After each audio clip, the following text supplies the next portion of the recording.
Hi friends, good evening. బాగున్నారా? ఎలా ఉన్నారు? అందరు బాగుండాలి.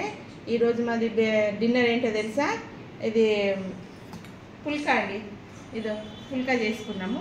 పుల్కా ఎంత మెత్తగా అయినది కదా. పుల్కా పుల్కా పుల్కా తిన్నా. పుల్కా ఇట్లా బట్ట కప్పితే మంచిగా ఉంటాయి, లేకపోతే మూత వేస్తే ఆవిరి వస్తుంది అనమాట. ఇక బెండకాయ కూర పచ్చిమిరపకాయలు ఎక్కువ వేసి చేసుకున్నామండి.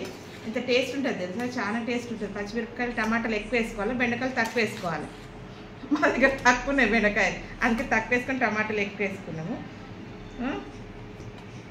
కొన్ని ఉంటే కొన్ని చేసుకున్నాము. ఎంత బాగుంది చూడండి, ఎంత కలర్. ఈ పచ్చిమిరపకాయలు అయితే సూపర్ ఉంటాయండి. ఇలా బాబా ఏమన్నా టేస్టా? ఈ పండుమిరపకాయ పచ్చడి లేనిది తినబుద్ధి అవుతుంది. అది అయిపోయేదాకా ఉంది. ఇక టేస్ట్ వస్తుంది, భలే టేస్ట్ వస్తుంది. ఆహా, స్పైసీ. ఇక పప్పు అండి, పప్పు కూడా ఉంది. మధ్యాహ్నం తీసుకున్న పప్పు, బెండకాయ ఫ్రై, బెండకాయ టమాటా పచ్చిమిరపకాయలు వేసేసినాం. ఇది సూపర్ ఉంది. ఇదైతే ఎంత స్పైసీ అయిందో, చాలా స్పైసీ అయింది, చాలా బాగుంది. ఇట్లా ఇది పెట్టుకొని పచ్చిమిరపకాయ పెట్టుకొని బెండకాయ టమాటా పెట్టుకొని తింటే సూపర్ ఉంటుంది. అంటే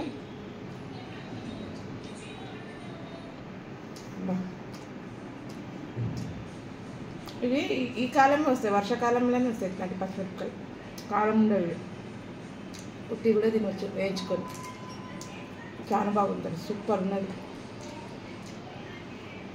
బెండకాయలు కొన్ని ఉన్నప్పుడు టమాటా ఎక్కువ వేసుకోవాలి, పచ్చిమిరపకాయలు ఎక్కువ వేసుకొని స్పైసీ చేసుకొని తింటే చాలా సూపర్ ఉంటుంది.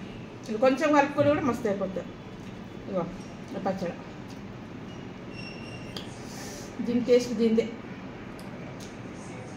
సూపర్ ఉంది. మీ ఇంట్లో డిన్నర్ ఏం చేసిరో చెప్పండి, కామెంట్ పెట్టండి. మా ఇంట్లో అయితే ఇది నచ్చితే లైక్ చేయండి, షేర్ చేయండి, సబ్స్క్రైబ్ చేయండి, గంట కొట్టండి. బాయ్.